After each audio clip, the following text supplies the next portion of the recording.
Muchísimas gracias. Estoy muy agradecido por poder estar aquí hoy compartiendo en esta sesión con ustedes. Me han gustado mucho también las presentaciones de quienes ya me antecedieron y pues vamos a empezar a hablar un poquito de un tema que sin habernos puesto muy de acuerdo, pues finalmente tiene mucho que ver, como ya ustedes podrán ver. En primer lugar, vamos a hablar un poco de esta otra parte, la parte, digamos, sociológica, de la parte educativa, que tiene que ver la educación física, la actividad física, la enseñanza del deporte, que son todas parte de un proceso y que este proceso es muy, muy importante. Pues bien, vamos a empezar por el principio. Esto de la educación física, ¿no? Esta idea de educar el cuerpo, de desarrollo motor, de todas estas, el origen de todas estas teorías, estas tendencias, ¿de dónde vienen? Pues nos han enseñado a todos que la educación física surge, o al principio arranca ahí por la época de los antiguos griegos con los Juegos Olímpicos. Sin embargo, esto no necesariamente es así. Hay muchos antecedentes, especialmente en el Oriente, donde, por ejemplo, estaba el código del Bushido, porque la educación física surge en un principio, pues para enseñarnos a atrapar animales, a recuperar cosas como alimento, como granos, como frutas, subir a donde estaban los nidos de los pájaros. Y entonces el hombre primitivo naturalmente recibía una instrucción dedicada a ello. Después, cuando la gente empezó a reunirse en grandes clanes, llegó a haber momentos de conflicto y entonces las sociedades primitivas empezaron a desarrollar la preparación para el combate, para la guerra. Y entonces una de las sociedades que tenía, por ejemplo, una tradición de combate era la japonesa, donde estaban los guerreros samuráis que tenían un código, el código del Bushido, donde ellos tenían que proteger a los más débiles, a las mujeres y a poner su espada a servicio del bien. También se encuentra el caso de los monjes Shaolin en China. Era una congregación de monjes budistas que alcanzaba altos niveles de meditación a través del ejercicio físico. Este ejercicio físico los lleva a ser convocados por uno de los emperadores chinos, los incluye en una batalla y 30 monjes Shaolin logran hacer efectivo el triunfo. Esto hace que a partir de entonces en China se protege a los monjes Shaolin y que aparte son los únicos monjes budistas que pueden comer carne por las necesidades de su desarrollo físico, ¿no? También hay muchos juegos tradicionales que tienen referencia a esta parte de la enseñanza del uso y dominio del cuerpo para lograr un objetivo. Por ejemplo, hay un juego del oeste de las estepas siberianas que se llama el juego del pato, que sí tiene como objetivo tomar un pato, el cuerpo de un pato de verdad, andando a caballo, ir corriendo, pasárselo a los compañeros que también andan a caballo, evitar a los contrarios que andan a caballo y lograr meter al pato en una cesta que está puesta verticalmente. Estos son ejemplos de cómo empieza la educación física y luego llega un momento muy importante en donde por ahí, por el siglo XVII, empieza la revolución industrial. Este momento histórico que tenía su auge en Inglaterra y que después se extiende por toda Europa y por la América anglosajona. ¿Qué es lo que ocurre en la revolución industrial con esta conversión de las actividades que antes tenía un zapatero, por ejemplo, que se levantaba todos los días muy temprano, a las 6 de la mañana, iba por agua al pozo, recortaba su leña, la traía, luego llegaba a su taller y había ahí un par de aprendices, uno barría, el otro cortaba el cuero, se lo pasaba, él construía los zapatos y hacían una cosa artesanal. Bueno, pues empieza la revolución industrial y las máquinas empiezan a hacer cientos de zapatos en un día. El ser humano empieza a tener una jornada repetitiva de trabajo, le toca hacer una misma función y se desarrolla el tiempo libre. De ahí que empiezan los deportes en Inglaterra, donde el objetivo de hacer deportes era el desarrollo de la moral, o sea, de las buenas costumbres a través de la actividad física. y empieza a desarrollarse formas estructuradas de educación física, ¿no? Ahí por 1811, como ustedes pueden ver, Ludwig Jahn establece la primera escuela de gimnasia en Alemania. Luego Perling, en 1813, desarrolla el Instituto Central de Gimnasia, es decir, se institucionaliza la gimnasia en Suecia. Esto genera que haya actividades con fines terapéuticos, higiénicos y de profilaxis. Por ejemplo, tenemos una imagen de mujeres haciendo gimnasia para mujeres, porque había gimnasia para hombres y gimnasia para mujeres, porque la cualidad que tenían las mujeres es distinta a las de los hombres. Estas ideas siguieron hasta que por ahí en 1920 John Dewey y sus colegas psicólogos empiezan a pensar que es importante respetar los juegos infantiles, que debían de reconocerse como una parte importante del desarrollo de los niños. Ante esta cosa innovadora, porque imagínense antes los niños nacían, los envolvían en una sábana y no los dejaban moverse hasta que cumplieran unos 20 o 30 días para que no se fueran a malformar, ¿no? Empieza a haber estos cambios por ahí por inicios del siglo pasado. Sociedades, como por ejemplo la antigua Unión Soviética, empiezan a desarrollar programas que en un principio tratan de demostrar su poder militar, por ahí por los años 20, pero al desarrollarse la Guerra Fría, es decir, solo una serie de amagues y no guerras reales, empiezan a desarrollar en la población una forma de instrucción que denominaron cultura física, es decir, sus atletas eran otro tipo de combatientes y los mandaban a las Olimpiadas para ganar a todos los demás países, para manifestar de ese modo que el sistema político que ellos tenían era el acertar. Una forma de utilizar a esta cultura física. A partir de los 50s y 60s del siglo pasado, los diferentes programas educativos animaban a tomar programas con educación física en los currículums, porque había unos altos índices de sobrepeso y obesidad en niños y jóvenes. Imagínense, esto ocurre desde los 60 del siglo pasado, ¿no? Entonces, ¿cuál es el propósito principal de la educación física? Pues esta ha ido variando, dependiendo de las necesidades del tiempo, el lugar, el contexto histórico-social, y muchas veces diferentes tipos de educación física ocurren simultáneamente. Algunas son heredadas del pasado, otras son nuevas tendencias, pero en muchos casos coexisten, ¿no? La mayoría de las escuelas modernas en el mundo tienen como intención dar a estudiantes conocimiento, habilidades, capacidades, valores para mantener un estilo de vida saludable. Ese es el gran objetivo de la gran mayoría de las escuelas cuando hay educación física en el mundo. Algunas escuelas también, pues, hacen uso del entrenamiento físico para promover la salud, desarrollar habilidades, instaurar conocimiento y entendimiento de las reglas, los conceptos, las estrategias. Otras escuelas también buscan enseñarle a estudiantes a trabajar como parte de un equipo, como individuos o en una variedad de actividades competitivas. Y a pesar de que el currículo en educación física varía según el país, la mayoría de estos están diseñados para permitir a los estudiantes que tengan al menos un mínimo de experiencias en diferentes acciones motoras. Esto implica que tenemos diferentes metas de la actividad física. Tenemos metas en el sentido de la salud, el rendimiento, el desarrollo personal y muchas otras. ¿De qué estamos hablando? Se ha hablado aquí ya de la obesidad en adultos, la obesidad infantil, la desnutrición, la obesidad en adolescentes, y es curioso cómo los países de toda América Latina hemos pasado de un 50% de desnutrición apenas hace menos de 100 años a tener un índice del 30% o más de obesidad. Es decir, antes no comíamos porque no había y ahora comemos mal, porque no tenemos la cultura.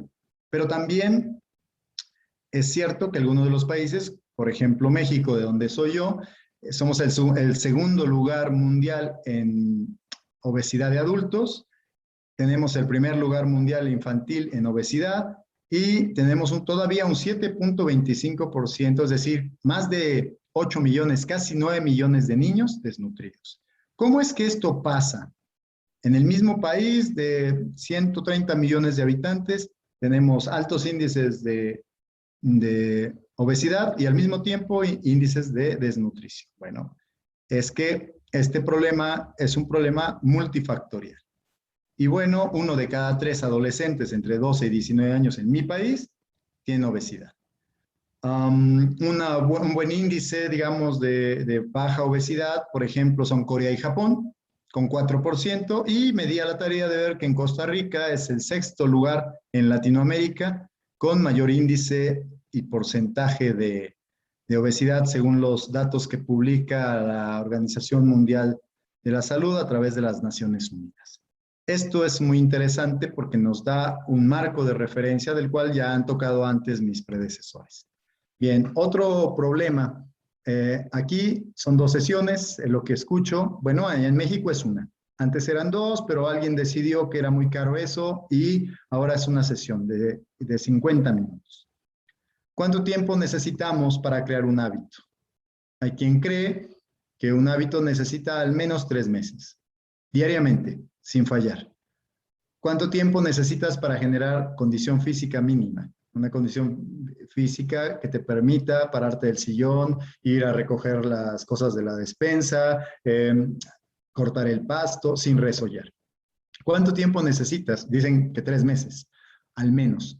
¿Cuánto tiempo necesitas para bajar de peso de manera saludable? Porque hay formas y formas de bajar de peso. Las pastillas mágicas que se inflan en tu interior, no te da hambre, o las dietas de la toronja y del kiwi que te matan de hambre y que finalmente son precursoras del rebote, ¿no? Un estado en donde vuelves a incrementar el peso que habías perdido con todos los problemas metabólicos que eso implica.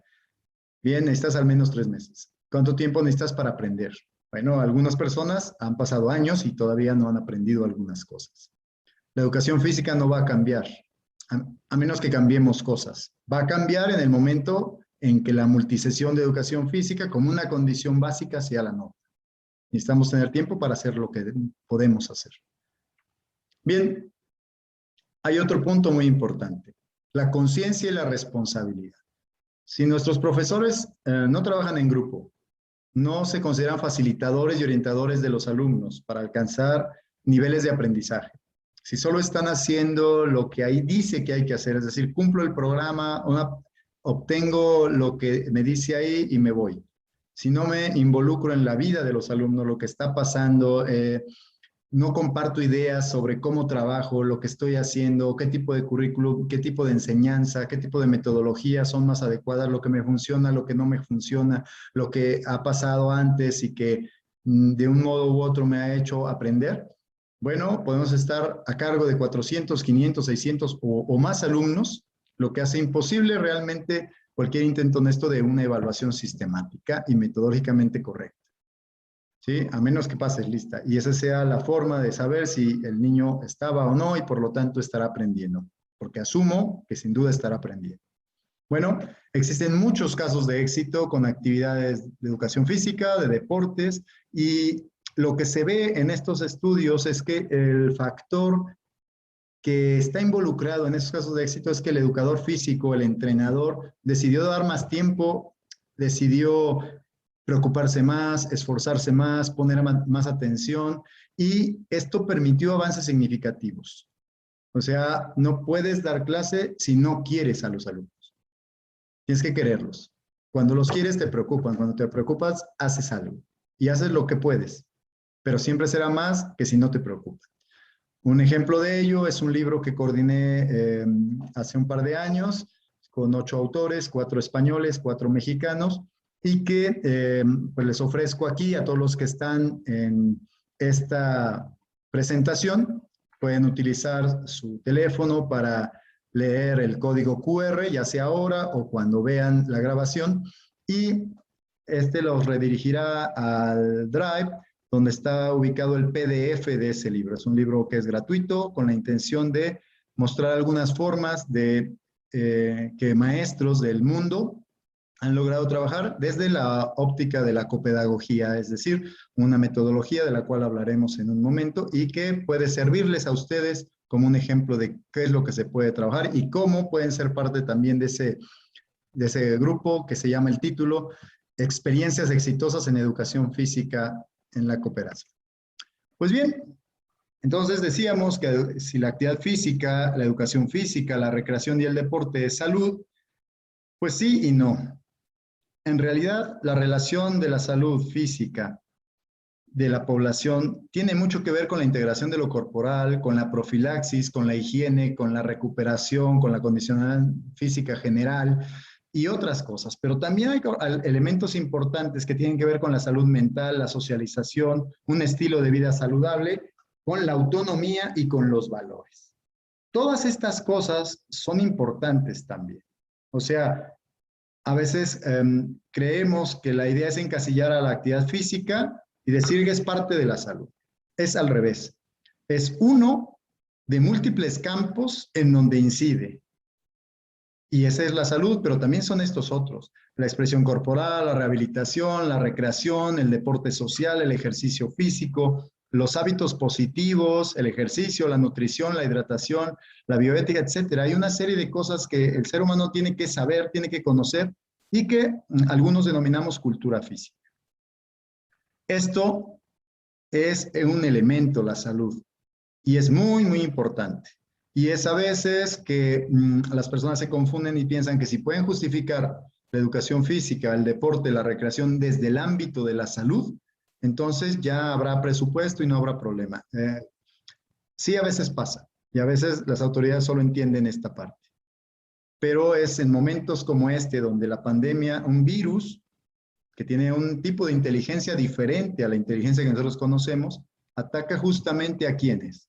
¿Por qué murieron tanta gente de la tercera edad? Porque muchos de ellos tenían problemas de salud del tipo que genera el sedentarismo. ¿Por qué en la segunda ola, en la tercera ola, ataca gente cada vez más joven? Porque son gente que está con problemas de obesidad, con problemas de circulación, problemas cardíacos, problemas respiratorios, y especialmente vulnerables son aquellos que tienen algún tipo de enfermedad. Es en este momento cuando nos damos cuenta que no invertimos lo suficiente en la actividad física.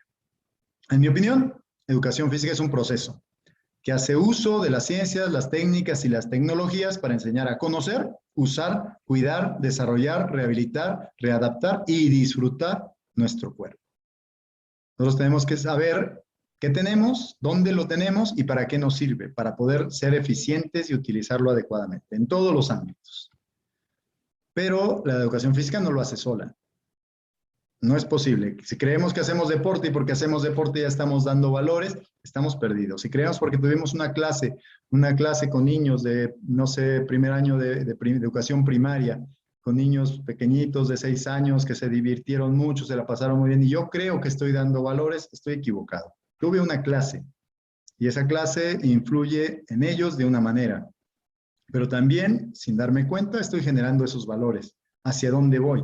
Bueno, debe ser un proceso que está muy bien pensado, que tiene que lograr ciertos objetivos con acciones intencionadas, ya lo decía antes ya el Master Jimmy, esas acciones intencionadas y sustentadas en un marco teórico fuerte, que se contrastan todos los días, que se hacen todos los días y que tienen una fuerte reflexión sobre la propia práctica. Es decir, yo me paro hoy, hice estas actividades de esta manera y generalmente debo terminar diciendo, bueno, lo hice lo mejor que pude, esto pudo haber sido diferente, ¿qué pasaría si hiciera esto otro? Si no hay una reflexión del docente, del entrenador sobre lo que está haciendo, entonces no va a modificar su práctica. En conclusión, la actividad física, la educación física, el deporte no es solo un recurso, va más allá, tiene un cuerpo de conocimientos propio. ¿Qué más hay? ¿Qué más hay entonces? Bueno, hay dos grandes retos que son enseñar para la diversidad y enseñar para la inclusión.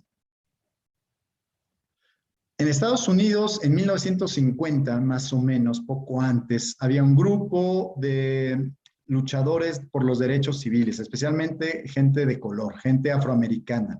Esta gente luchaba en contra de una ley que decía segregados, pero iguales. Es decir, los blancos y los negros tenían que estar separados. Tenían derecho a ir al baño, pero tenían que ir a su propio baño. Tenían que ir a la escuela, pero tenían que ir a su propia escuela. No podían juntarse negros y blancos. Tenían derecho a subir a los camiones, pero no podían sentarse en el mismo lugar. Y esta gente empieza a invitar a los padres de niños negros a inscribirse a escuelas de blancos. para poder hacer un caso en contra del gobierno y la Junta de Educación de Estados Unidos. En ese entonces, en Topeka, Kansas, un pueblito pequeño, había nacido ahí una niña que se llamaba Linda Brown, Linda Carol Brown. Linda Brown tenía su papá y su mamá y tenía que ir a la escuela todos los días, a la escuela de niños negros, y tenía que caminar 3 kilómetros, cruzar una vía de ferrocarril y luego tomar un autobús, todos los días. Entonces el papá dice, bueno, esto es un peligro para mi niña, y ya que me están diciendo, esa escuela era la de negros que estaba lejos de casa. A 2 calles estaba una escuela de blancos. Entonces va y solicita que se inscriba a su hija. Obviamente le niegan la inscripción y entonces se hace con 13 padres que hicieron caso a esta invitación de los activistas negros, se hace un juicio en donde Brown era el primer apellido, entonces toma el caso el nombre, Brown contra el sistema educativo americano. Y entonces, después de una discusión de, digamos, 4 o 5 horas, el jurado, los jueces que estaban allí, deciden que sí, que efectivamente separar a un niño, darle los derechos que tiene a una educación igual. Y entonces, por una votación de 9 contra 0, se concede que Linda Brown y los otros niños sean inscritos en la escuela. Este es un gran logro. Linda Brown después se hace maestra, profesora y luchadora por los derechos humanos. Pero mientras tanto, mientras eso pasaba, ocurrió una cosa. De pronto teníamos un aula con una niña negra y todos los demás niños blancos. Los maestros no sabían qué hacer. No tenían idea. Y entonces surgen nuevos retos para la enseñanza. ¿Cómo incluir a alguien diferente? Porque se pensaba entonces que todos eran iguales y que todos debían aprender al mismo tiempo, lo que comentaban también hace un momento en las otras presentaciones, enseñanza tradicional y lineal. ¿Qué pasaría si ustedes tuvieran un reto y pusiéramos un grupo de sillas y un grupo de niños y les dijeran que tienen que llegar sin poner los pies en el suelo y solo subidos en las sillas al otro lado del patio? Muchos de los niños lo que hacen usualmente es agarrar una silla, subirse en la silla y empezar a dar saltitos, jalando la silla, ¿no? Y van saltando, saltando, saltando a brinquitos hasta tratar de llegar al otro lado. Otros toman 2 sillas y ahí se ve, por ejemplo, uno ya va caminando sobre la silla, el otro ya la va a quitar. Quién sabe qué puede pasar si el niño no la quita, si la quita rápido. Bueno, toman los recursos que hay, toman 1, 2, 3 sillas si pueden y se los llevan para llegar al otro lado. Y algunos se tratan de ayudar. ¿Qué harían ustedes si tuvieran un reto así? La gran mayoría de nosotros tomaríamos las más de las sillas posibles y se las quitaríamos a los demás para poder llegar. Y alguno, que es muy atlético, tomaría la silla y haciendo el impulso de sus fuertes brazos y piernas, estaría llegando saltando después de 456 saltos al otro lado del patio. Porque estamos acostumbrados a trabajar de un modo distinto. ¿Cuáles son las lógicas de la resolución motriz? Nosotros trabajamos para lograr un problema, resolverlo a través de ciertas lógicas. Hay una lógica que se llama la interdependencia de metas neutrales, es decir, el individualismo. Yo individualmente tengo un recurso y tenemos una carrera, un conjunto de bicicletas, están paseando, no es una carrera, tienen que llegar al otro lado, el papá deja a la niña ir primero, hay un chico ahí atrás que sube la llanta de su bicicleta y va de caballito, la señora voltea a mirar, alguien se para, no hay prisa, cada quien hace lo suyo y está en lo que le interesa. Es una actividad individual, no interfiere con nadie, no afecta a nadie y el chiste, el objetivo es llegar. Bueno, en la interdependencia de metas contrariada o negativa, todos están en una competencia y tratan de llegar antes que los demás primero. De modo que si alguien más se adelanta, entonces va en contra mía. Y esa es la competencia. El primero es un pensamiento individual, el segundo es un pensamiento competitivo. ¿Cuál es la tercera forma de resolver problemas? Bueno, una interdependencia positiva de metas, es decir, Tenemos esa bicicleta y tenemos que llegar todos, pero no podemos dejar a nadie y no podemos dejar de pedalear. Así que para poder llegar tenemos que todos trabajar en equipo y llegar allá. Y esa es una forma cooperativa de resolver el problema. Individualista, competitiva y cooperativa. ¿Cuál es la que utilizamos normalmente? Bien, estas estructuras de aprendizaje, la individualista, la competitiva y la cooperativa, tienen como características que la individualista se aísla y a veces hacemos cosas en educación física individualistas, ¿no? Cada quien su pelota, cada quien su bote, cada quien su aro y hacemos cosas, lancen el aro, aplaudan, métanse dentro, salgan fuera y cada quien está haciendo como una forma de exploración lo que va a hacer. Hay una forma competitiva en donde les decimos, vamos a ver quién puede lanzarlo más lejos, vamos a ver quién llega antes, vamos a ver quién salta más rápido, vamos a ver. Y entonces, cuando les dices a los chicos, bien, vamos a llegar al otro lado, saltando en un solo pie, muchos de ellos de inmediato piensan que es una competencia, aunque tú no les hayas dicho que es una competencia. También muchas de las actividades que ponemos en educación física las hacemos competitivas. A ver quién llega primero. A ver, no te tardes, Juanito. No, no, apresúrate. Cuando en realidad no tiene por qué ser competitivo. Lo hacemos porque pensamos que eso los motiva. Pues en realidad lo que los motiva es que el maestro se emociona. Lo cooperativo incluye actividades que no tienen oposición y que implican que todos lleguen. Y que si uno solo no llega, entonces no se logra el objetivo.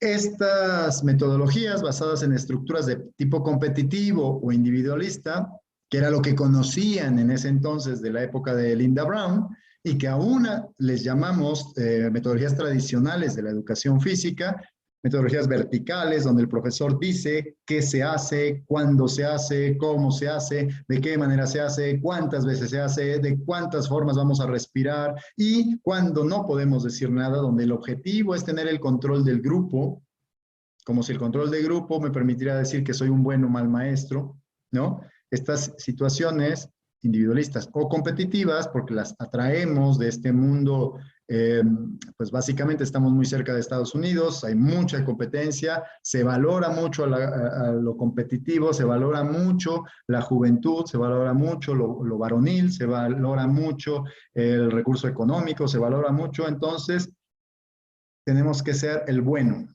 porque siendo el bueno, seré entonces apreciado, querido, valorado. Si no soy el bueno, si soy el tercero, el quinto, el último, entonces no soy valorado, ¿no? Cuando en realidad en una competencia la lógica es que alguien gana y alguien pierde. Y eso siempre pasa. Y en la vida no ganas todas. A veces ganas y a veces pierdes. Generalmente el 50% de las veces. En la escuela, en el amor, en el trabajo, vas a perder. Y si solamente vale el que gana y solamente el que tiene éxito es aquel que no ha perdido, entonces no va a haber muchos así. Y eso genera un estrés muy grande. Y lo malo es que replicamos esto en las clases y es lo que enseñamos y son los valores que estamos poniendo.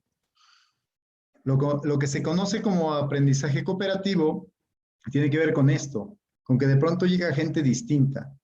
Y luego eso nos hace ver que todos somos distintos y que tenemos igual las mismas necesidades, pero que tenemos requerimientos distintos para alcanzarlas. ¿Sí? Cuando podemos compartir recursos y aunar esfuerzos, maximizamos el propio aprendizaje. Eso lo dice Carlos Velázquez en el 2010. Mientras que Theodor Lenz, uno de los referentes de la investigación por la paz hasta su muerte, pensó que el tipo de juego que los niños practican influye en el modo en que enfrentan los problemas cuando crecen. Es decir, si yo solamente tuve aprendizajes competitivos o individualistas, o yo me aíslo o yo trato de aplastar a los demás. Porque ya adulto es lo único que conozco. Por eso hay gente que se forma en la fila y no respeta. Por eso hay gente que hace trampa en los exámenes. Por eso hay gente que al estacionarse, aunque sea un lugar para minusválidos, de todas maneras lo ocupa. Porque trata de competir o de aislarse de una forma individual. Si el tipo de juego es competitivo, basado en el tú ganas, yo pierdo, pues es muy probable que la solución de los conflictos sea siempre basada en estar encima del otro. Lenz, basándose en las teorías de Dutch, se plantea que qué pasaría si los niños practicaran juegos que no se orientan a superar a otros, sino que alcanzan objetivos comunes, aunando esfuerzos. Si tú ganas, yo gano. Si tú pierdes, yo pierdo. ¿Y qué tipo de respuestas tendrían como adultos? Terry Orlick, ya en 1972, hace este librito, ¿no? Los juegos y deportes cooperativos, en donde dice el derecho de los niños a no competir, donde son libres de competir si lo quieren hacer o no, libres para creer, libres de la exclusión, porque aquí vemos una imagen con un niño con capacidades diferentes, que de pronto les decía, no, tú no puedes, tú no esto, las niñas no, los gordos no, los flacos no, los muy altos no, los muy bajos no, y al final de cuentas se excluye a todos.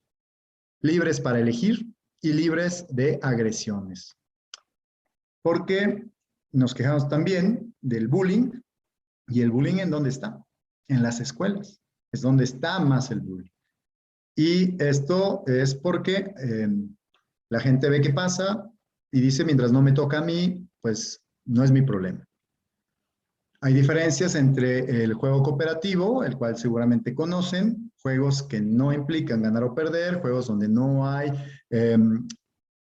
contraposición de metas, y que es una actividad puntual, y el aprendizaje cooperativo. El aprendizaje cooperativo es una metodología, se le llama copedagogía. Y esta metodología es una práctica extendida a través del tiempo, mientras que el juego cooperativo es algo que hacemos hoy. Porque yo hice un juego cooperativo hoy, no es que yo esté haciendo pedagogía de la cooperación, ¿eh? Si hago un juego hoy, solo hice un juego hoy. El principal objetivo de los juegos es la diversión, y el principal objetivo de la copedagogía como método es el aprendizaje. La evaluación es opcional en un juego. Yo tuve un juego cooperativo, digamos, algo así como 3 vidas, en donde lanzo un aro a tratar de atrapar un cono o varios conos, y los vamos lanzando, y yo lanzo mis 3 aros, y se va sumando para todos el número de aros que yo atrapo, y entonces alcanzamos la meta o no, y esto yo lo puedo evaluar y decir, fue un poco lento, aburrido, debí haber hecho esto para dinamizar. Bueno, hay una evaluación para los alumnos, si algo mejoró, si cambió, si participaron, si no participaron, si ayudaron a los demás, si pidieron ayuda. Y en este sentido, puedo hacerlo o no en el juego. Pero en la copedagogía, siempre evalúo, es indispensable. Y es una evaluación cualitativa, no cuantitativa. No es necesaria la presencia de los 5 componentes que vamos a revisar, mientras que en la copedagogía está caracterizada por la presencia de esos 5 componentes. Y finalmente, en un juego cooperativo no existe oposición entre las acciones de los participantes, mientras que en el aprendizaje cooperativo puede presentar una competición intergrupal en un cierto momento. Bueno, ¿de qué estamos hablando? El enfoque de la copedagogía motriz se estructura en 5 fases. Esas 5 fases nos permiten asegurar que estamos haciendo un trabajo metodológico. A veces llegamos y decimos, bueno, voy a poner un juego cooperativo. Fútbol. ¿El fútbol cooperan? Claro. Bueno, para los puristas, en el fútbol hay oposición y hay colaboración. No hay cooperación, porque la cooperación en sí es que no puedes ir en contra de los objetivos del otro. Ni tú ni él puede ir en contra de tus objetivos. Y en el fútbol hay 2 equipos que tienen objetivos contrarios. Meter más goles en la portería del otro equipo y evitar que el otro equipo haga lo mismo. Entonces, hay oposición, colaboración. Mientras que en la cooperación solo hay cooperación. No podemos enfrentarnos. Entonces, lo primero que yo hago cuando llego a una clase, me doy cuenta que los chicos no tienen referentes de una forma distinta de resolver un problema. Porque la resolución de los problemas la han hecho de manera individual, siempre, o la han hecho de manera competitiva, siempre. Que incluso los profesores no tienen idea de que hay una manera alterna de resolver un problema motor, de una manera cooperativa. Y entonces, cuando le dice al niño una instrucción, pues trata de hacerlo solo, o trata de hacerlo para ganarle a los demás. Y entonces, en grupos que no están habituados a cooperar, o con personas muy individualistas o muy competitivas, pues el primer paso es poner en duda las ideas del alumnado. ¿Cómo es que ponemos en dudas? Aquí está la imagen, ¿no? De un par de chicos, lo que decían antes, ¿no? Ahí está el mal del siglo, solo jugamos sentados y podemos jugar a manejar un auto, a subirme unos esquís, a lanzar, no sé, una flecha con un arco, hacer fútbol, básquetbol, con las imágenes y los movimientos de los grandes atletas. Yo puedo ser Messi jugando ahí, pero estoy sentado, horas sentado. Y bueno, esta niña no se le está pasando bien, porque solo hay un control y el niño se divierte, pero pues no le preocupa, no le interesa lo que a ella le pase. Este es uno de los grandes problemas del aprendizaje individualista y del aprendizaje competitivo, que no nos importa lo que le pase al otro. De hecho, en uno de los dos casos es preferible que le pasen cosas malas. Bien, lo primero es que plantear una forma de problema. Si yo tuviera este caso así, el niño con el control que quiere jugar el videojuego y la niña que no lo dejan jugar, yo tendría que decirle al niño, bueno, tenemos solo un control y solo un juego. ¿Cómo podemos hacer para que los dos jueguen? Porque el objetivo es que los dos jueguen. Y lo primero que diría él sería, pues yo juego y ella me mira, ¿no? Como en algunas clases de educación física dicen, bueno, hay balón de fútbol, que jueguen los niños y que las niñas pues sean porristas. Y entonces el maestro también está enseñando un valor, que el hombre es para esto y la mujer es para esto otro. Y que las porristas tienen una función al servicio de, las porristas siempre están al servicio de los atletas. Y sin saberlo lo estamos perpetuando. Entonces decimos, no, es que tienen que jugar los dos. Tú tienes que mirar y ella tiene que mirar a veces. Y tiene que ser igual el tiempo. Y entonces dicen, bueno, ¿qué tal si un nivel? Jugamos un nivel cada quien. Y entonces comparten y juegan un nivel. Y va a venir un conflicto, porque ¿cuánto tiempo es un nivel? Porque al chico a lo mejor tiene menos experiencia o más experiencia que la chica, y entonces durará más tiempo o menos tiempo con el control. Y entonces podemos decir, no, le toca un tiempo, 5 minutos a cada quien. Y aquí está el relojito y a los 5 minutos suena y cambiamos. O vamos a ir desarrollando conforme pase el tiempo y van aprendiendo a compartir, pues la conciencia de que yo ya jugué hasta cierto punto y entonces ahora te toca a ti y lo pasas y ahora me toca a mí. Y hay veces que esto pasa de manera común con el tiempo, cuando comparten el juego, que yo no tengo la habilidad para pasar esto y me tienes que decir cómo. Y cuando me dices cómo, ya sé dónde está el truco y dónde tengo que pisarle o dónde tengo que saltar para que yo pueda llegar. Y hay veces que tú me dices cómo está el truco haciéndolo y yo lo miro, o a veces que me lo puedes decir. Y entonces deja de ser una actividad que hace infeliz a uno y que ya los puso a pensar. Bueno, usando un ejemplo de educación física, yo pondría tal vez un grupo de aros y les diría a los niños con cuántos aros, poniendo una marca en el suelo, este es el río, un espacio de 20 metros quizás entre una marca y otra, y nadie puede pisar en el río a menos que esté dentro de un aro. ¿Cuál es el menor número de aros que puedes ocupar para llegar al otro lado? Y al principio, pues los niños irán y tomarán 2 aros y pondrán uno, se subirán en él, pondrán el otro, se darán un paso adelante, tomarán el aro que quedó atrás ya vacío, por lo tanto lo pueden mover y pondrán el aro y así. Algunos harán eso. Pero si yo pongo menos número de aros, por ejemplo, 20 niños y solo 10 aros, no alcanzarán los aros porque necesitarían para 2 aros cada uno, 40 aros. Entonces tendrían que buscar otra manera. Y otra manera podría ser que varios niños estén dentro de un aro. De modo que si hay 4 niños dentro de un aro y caben, pondrían el otro aro y tal vez cada uno llevaría un aro y necesitan 4 aros para 4 niños. Pero incluso si son más, van desarrollando más la idea, dicen, bueno, ¿qué tal si solo usamos 2 aros y los 4 niños con 2 aros llegan? Y si la desarrollan más todavía, usan 2 aros, un niño llega al otro lado lanza los aros de regreso, y otros 2 niños llegan, y otros 2 niños llegan, y otros 2 niños llegan, y todos usaron, los 20 niños, solo 2 aros. Es decir, si ponemos una tarea en donde los recursos individuales no sean suficientes, pongo 2 postes, una cuerdita, y digo, tienen que pasar por arriba. Y bueno, habrá quien la pueda saltar, pero habrá quien no. Y entonces, ¿cómo le hacemos para pasarla por arriba? Ah, bueno, ¿podemos ayudarnos? Yo no dije que no se podían ayudar.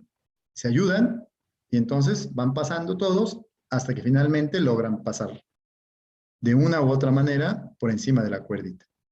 Entonces, un reto que no puedes hacer individualmente. Y entonces necesitas de los demás. ¿Eh? La participación debe ser compartiendo el espacio físico, debe ser con objetivos que no sean incompatibles entre ellos, pero que no son necesariamente interdependientes, es decir, que no tengan que a fuerzas tener una solución ya preestablecida. También es importante que el maestro esté cerca para atender, para corregir, para dar indicaciones, para motivar, pero no les dice cómo resolverlo. ¿Sí? Y entonces ellos van desarrollando esa capacidad. Esto pasa con mucho tiempo de hacerlo. Un segundo momento, cuando ellos ya tuvieron el choque de que no todo se puede resolver individual o competitivamente, es empezar a comprender la lógica de la cooperación. Empieza a generar en el grupo un ambiente cooperativo donde podemos relacionarnos para aprender, ¿no? Son 2 normas básicas para trabajar cooperativamente. La primera, nadie puede sentirse mal en la clase de educación física. Nadie puede sentirse mal en la clase de educación física. Si alguien se siente mal, es que me dijeron esto, es que yo no puedo, debemos de parar. ¿Qué está pasando? ¿Se siente mal? ¿Qué pasa? No, pues es que a mí no me junta nadie. ¿Y cómo lo resolvemos? Para que él no se sienta mal, porque la regla más importante es que nadie se sienta mal. Y eso en automático genera que yo no tengo derecho a perjudicar a otra persona. Y debo darme cuenta que cuando perjudico a otra persona, debo cambiar de actitud. Eso implica respeto. Y en automático se quitaría todo el bullying de las escuelas. Nadie puede pasársela mal en la clase de educación física. La segunda norma, todos nos preocupamos por todos. Eso significa que yo ayudo cuando alguien me lo pide o incluso cuando creo que necesita ayuda. A lo mejor no estamos acostumbrados. Yo no pido ayuda. ¿Por qué? Porque es síntoma de debilidad y entonces si me ven débil, vienen los tiburones y me comen, ¿no? El más grande. Si es que yo debo aparentar que nada me pasa, que nada estoy mal. Debo ser capaz de pedir ayuda. Y debo dar ayuda incluso cuando no me la piden. Cuando yo veo que alguien tiene alguna dificultad, pongo la mano ahí para ayudar a subir para que pase la cintita. ¿Sí? Cuando alguien necesita ayuda, no solo físicamente, no solo en la actividad, también saldré en defensa de aquellas personas que pudieran estar sintiéndose mal. Solo ese par de ejemplos, ¿sí? No puedo sentirme mal en la clase y yo soy responsable de todos. Soy responsable de mí mismo, pero también de los demás en la clase. Así que cuando estamos haciendo un ejercicio de gimnasia donde tenemos que cargarnos unos a otros, lo hago bien, me preocupo de no hacerlo mal, por no lastimar a otros, por no que no se caiga alguien más. Cuando alguien se cae, no me pongo a reír, sino que veo que sí está bien esa persona y después si ella ríe, podremos reír todos, pero no podemos burlarnos de la gente. La clase de educación física es un espacio que a veces se confunde porque el profesor viene y le pone un mote, un apodo a alguien, que si es el bajito, que si es el alto, que si es el gordo, que si es el flaco, que si es el rubio, que si es el moreno, y entonces perdemos de vista esa parte de que nadie debe sentirse mal y me preocupo por todos. Y eso incluye al profesor. Pues bien, la tercera regla es que hay una aplicación lúdica de la lógica de la cooperación, el tercer paso, perdón.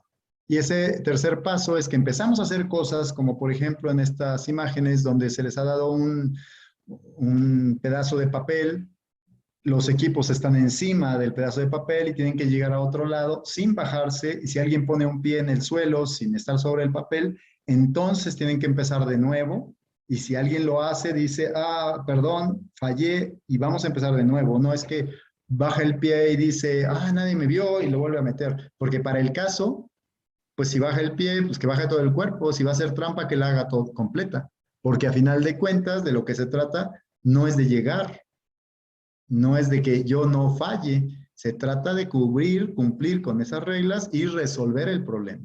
La idea es divertirse cooperando, pero también al mismo tiempo desarrollamos habilidades sociales y destrezas para trabajar en equipo. ¿Qué es lo que pasa? Los profesores en la universidad que dicen, hagamos equipos de 5. Bien, ya está, profesor. A ver, ¿los hago yo o lo hacen ustedes? No, no, no, lo hacemos nosotros porque los amigos nos conocemos. Ah, ok, bueno. Hacen el equipo y luego dicen, aquí está el trabajo, 35 páginas. Tienen que hacer una presentación en PowerPoint para mañana. Y entonces los alumnos dicen, sí, nos ponemos de acuerdo por WhatsApp. Oigan, ¿a quién le toca la 1, la 2, la 3? Y ya se reparten 6 hojas cada uno. Y el que le toca la presentación no tiene idea de lo que dice el de en medio, tampoco tiene idea de lo que dice el siguiente, ni tiene idea de lo que dice la conclusión. Entonces hacen su trabajo y a las 12 de la noche, habían quedado a las 10, pero a las 12 lo mandan, y entonces el encargado de más o menos organizar ve que lo empieza a meter así y lo manda y lo sube. Al otro día, el profesor lo recibe y dice, esto es un trabajo horrible, es un Frankenstein, no sirve para nada. Ustedes no saben cooperar, están reprobados, no tienen buena nota. ¿Quién les enseñó a cooperar? Repartir cosas para que cada quien las haga y después las junten, no es cooperar, no es trabajo en equipo, es trabajo individual. Y ese trabajo individual obviamente no va a lograr ningún aprendizaje más que de lo que tú agarraste separadamente. Y eso si bien te va, porque difícilmente los demás lo van a leer. Un trabajo en equipo va más allá de eso. Tendríamos que aprender a que todos me preocupan, a que hay una responsabilidad individual y grupal, y tendríamos que tener la certeza de que cada uno va a entregar lo que tiene que entregar, que cada uno va a entregarlo a la hora que dijimos, porque cuando dicen sí, allí nos vemos, yo te lo mando, y alguien no cumple y dice, bueno, es que eso pasa siempre. Bueno, es que eso no debería pasar. Y si pasa siempre es peor todavía. 4, aprender mediante la cooperación. El aprendizaje cooperativo es el gran objetivo. La idea es que el alumnado sea capaz de aplicar esas habilidades, de trabajar en equipo, de esperar mi turno, de hacer lo que me toca, desarrollar estas habilidades, y entonces aprendo contenidos. Y esos contenidos son propios, los que sean de los programas de educación física, los que sean de la enseñanza deportiva, porque la cooperación también se puede hacer en el deporte, no mientras se compite, sino para enseñar cosas. Porque a veces tomamos las formas en que se enseñan los mayores, y digo, aprenderé básquetbol, voleibol, fútbol, como la selección, como los equipos de alto rendimiento, donde la gente se destroza. Y queremos que el niño pequeño le meta el pie y se barra y que no pase la pelota y que le rompa el pie o que le dé un codazo en la boca para que sepa que está ahí. Y esto es innecesario, porque no es el momento. Dicho, ni siquiera debería haber algún momento, pero bueno, sabemos que si hay 20 millones de dólares en juego, bueno, la gente va a jugar al borde de la regla. La educación cooperativa, la enseñanza del deporte, nunca es al borde de la regla. Es mucho más allá. Es hacer nuestras propias reglas, adaptar el deporte a nuestros niños. Bueno, el quinto paso es que cuando ya primero tuvieron un conflicto porque no sabían cómo resolver un problema, aprendieron que no pueden resolverlo sin los demás, luego empiezan a jugar juegos cooperativos, van descubriendo, luego aprenden, hacen el aprendizaje cooperativo y luego asumen estas cosas que han aprendido en el desarrollo de su autonomía y lo transfieren a la vida, ¿sí? Ya saben organizarse solos, trabajan en equipo, saben las reglas, saben lo que tienen que hacer, las aplican y luego trabajan autónomamente. Ya el maestro está ahí siempre atendiendo, mirando lo que hacen, interviniendo cuando hay una situación de riesgo, pero los alumnos son capaces de hacerlo solos. Esto pues no ocurre al primer mes, ni al segundo, ni al tercero, ni siquiera al primer año. Es un proceso largo, pero es un mejor proyecto que repetir educación física tradicional pensando que hacemos lo que en realidad no estamos haciendo. Estamos perpetuando una forma de enseñar. Pues en conclusión, podemos decir que este enfoque permite al docente estructurar y poner en práctica un proceso que parte del alumnado, de un alumnado que ya piensa de una manera competitiva o individualista del aprendizaje y lo pone en conocimiento de otra forma, que es solo una forma de hacerlo. Porque tenemos diferentes acciones que se adaptan a las características del grupo. La educación cooperativa sirve cuando tenemos niños con alguna deficiencia visual, que no pueden caminar, que no pueden correr, que tienen algún tipo de discapacidad. La educación física cooperativa, la copedagogía, permite la inclusión y el trabajo con estos niños.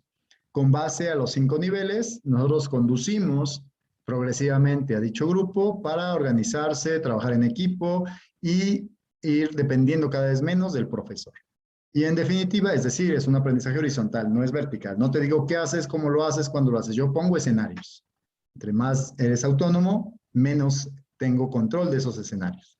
En definitiva, que se muestren competentes a la hora de cooperar, que alcancen sus propios objetivos y que esto les ayude en la vida a lograr sus objetivos y ayudarle a otros a lograrlos. ¿Sí? Yo terminaría aquí con una frase que me encanta de un pedagogo brasileño, Paulo Freire: la educación no cambia el mundo, cambia a las personas que van a cambiar el mundo. Y bueno, terminaría agradeciendo, por supuesto, al maestro Jimmy Rojas, a la universidad que hace este simposio, ¿no? Y a todos ustedes, 103 personas que lograron resistir hasta el final. Muchas gracias y muy buenas noches. Agradecemos al doctor Martín Velázquez por su presentación y por compartirnos de tan importantes conocimientos. Procedemos a un breve periodo de consultas y la primera dice por acá. Buenas noches, doctor Velázquez. ¿Es recomendable, deseable o indispensable que en el juego cooperativo el docente sea quien forme los grupos de la forma más heterogénea posible? ¿O daría igual que ellos mismos formen sus grupos según afinidad? Es deseable que el profesor forme grupos heterogéneos, pequeños grupos, porque a veces cuando hacemos grupos muy grandes ocurre el síndrome del polizón. El polizón es aquel que se sube ahí al grupo, hace que todos trabajen, pero él no trabaja, no rema pues en ese barco. Entonces, grupos pequeños, heterogéneos, porque si dejamos que se junten ellos, ¿qué es lo que dicen los chicos? Generalmente dice el que mejor juega, yo, el segundo que mejor juega tú, el otro que mejor juega, 4 que mejor juegan, 5 que mejor juegan, y luego dicen, ya está, tenemos el equipo de 6, vamos a jugar contra ustedes. ¿Y quién quedó? Los que no juegan. Tendría que ser heterogéneo para que se pueda hacer un balance. Y los niños deben aprender también a convivir con otros. Una de las cosas que enseñamos es que solo me junto con quien me apetece, con quien me gusta, cuando debo aprender a convivir con todos, porque es fácil con los que yo conozco y es más difícil con los que no. Ok, por acá tenemos otra que dice, estas estrategias copedagógicas han sido efectivas en todo tipo de grupo etario. Existen poblaciones que presentan más resistencias a la metodología, por ejemplo, los adolescentes. ¿Cómo trabajar con estos casos? Bueno, en realidad lo que pasa con los adolescentes y con los adultos es que nunca han hecho una actividad cooperativa. ¿Cómo trabajamos con estos casos? Hay gente que piensa, no, pues es que lo cooperativo es solo para jugar y no es un trabajo serio. Podemos hacer condicionamiento físico general haciendo copedagogía. ¿Cómo hacemos? Hay una dinámica que se llama trabajo de grupo en donde todos suman. Y entonces vamos a correr la pista de atletismo, por ejemplo. Y entonces habrá adolescentes que tienen mejor condición y que corren 4 o 5 vueltas a la pista de atletismo.